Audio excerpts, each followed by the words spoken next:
So in the following videos, I'll be talking about the transform property. Now, transform property, you basically do mainly one of three things. You either spin the element around, you rotate the element either clockwise or counterclockwise. You grow or shrink an element using the scale function, make it bigger or smaller, or you move it around using the translate function, up, down, left, right.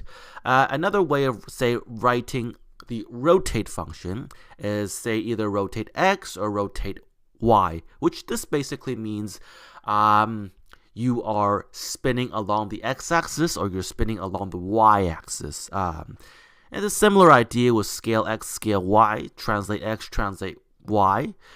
You are, in translate x, for example, moving it horizontally. Translate y, you're moving it vertically.